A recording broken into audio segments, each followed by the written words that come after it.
For my final project, I chose topic number 1, digital citizenship and responsible global citizens. I chose this topic because it explains the basis for using technology, and I think it's important to inform everyone on this topic since technology is a part of mostly everybody's daily routine, and especially because of how much technology is growing. So what is digital citizenship?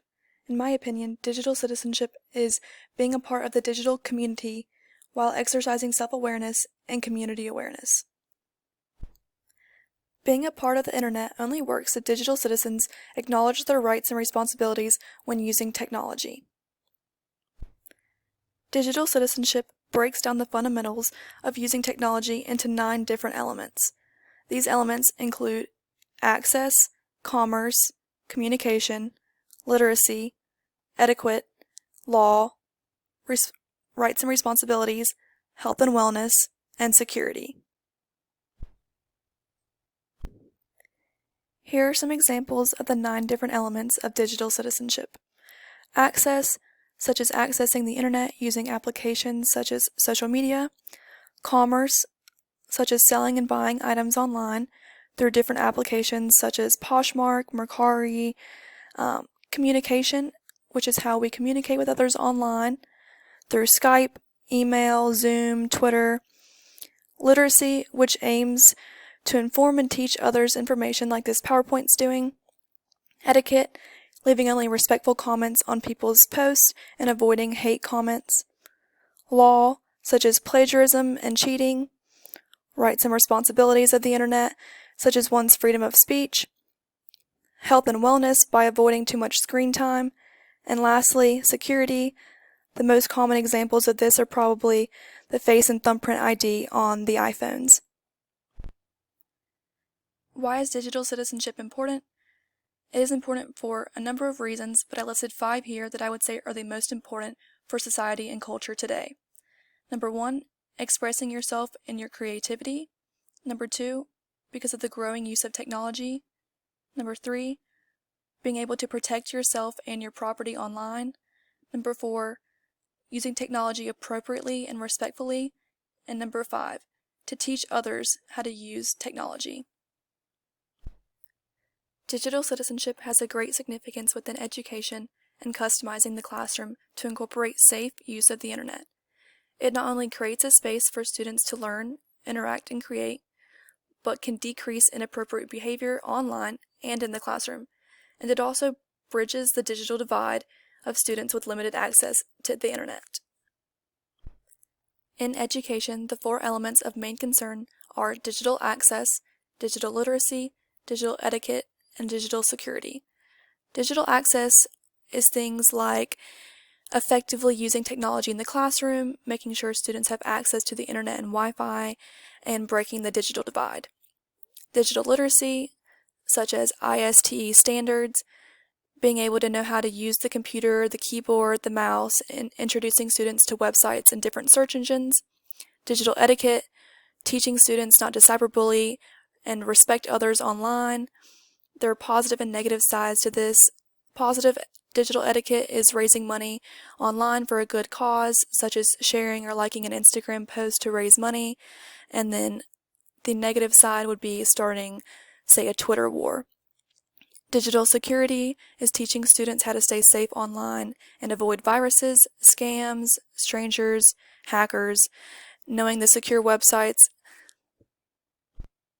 ISTE standards, or International Society and Technology and Education standards, are roadmaps for students, educators, teachers, administrators, and technology coaches to improve student learning. These standards fall under the digital literacy element, but really all elements of digital citizenship play a role. The standards for educators include being a learner, a leader, a collaborator, a citizen, a designer, a facilitator, and an analyst, which include ways to support, promote, and reflect on students' work in the digital world and encourage leadership in the classroom for all ages. I found a quote here that reads, "Too often these techie teachers are more conversant on technology and less so on leadership and thoughtful pedagogy." Which really just means that teachers need to be focused on teaching digital citizenship in the classroom and not just rambling about technology that's over the student's head or using it just for fun. Two important takeaways from the ISTE standards are that teachers don't have to be an IT teacher to introduce students to digital citizenship, and that everybody, no matter if you're a student or teacher or administrator, has a role. I also wanted to point out about how the global pandemic COVID-19 crisis is affecting the way students are learning. This quote states, 6 in 10 online learning administrators say their campuses require professors to train before teaching online, but 70% say students aren't formally prepared to study virtually. Below are also headlines that I found online that discuss the education system moving online and how students are being affected. As a result, the ISTE standards have customized their website to break this digital divide. They have posted articles titled 10 Strategies for Online Learning During a Coronavirus Outbreak, 4 Pandemic-Friendly Resources for Bridging the Digital Divide, School is Closed but Learning is Open, Lessons from COVID-19, to teach students, parents, and educators how to deal with this transition to online classes and the best ways to continue learning as smoothly as possible. They have also included a webinar series titled Understanding the Impact of Coronavirus on K-12 Education. Overall, digital citizenship and ISTE standards play a major role in education.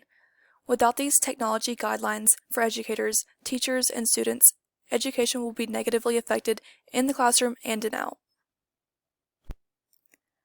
Lastly, I will be discussing how digital citizenship is addressed in my particular area of study and how it could affect my future. There is a big debate on whether healthcare professionals should be a part of social media. Many people, including myself, believe that it is operationally impossible to keep one's personal life and professional life separate.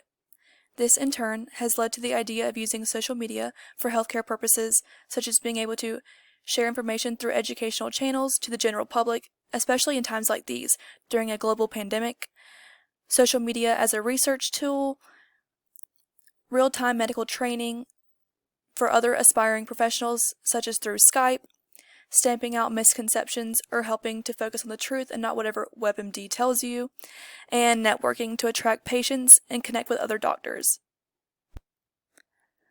Although this sounds like a great idea, this also means that healthcare professionals will most likely be limited to posting general information and not patient-specific information in order to protect the privacy of individuals and the rules of HIPAA. In terms of the future of digital citizenship in medicine and my future as a millennial, it's important to decide at which level you are willing to participate, look at this as an opportunity, not a burden, and build your brand and advance your passion. And this is the end. Thank you all.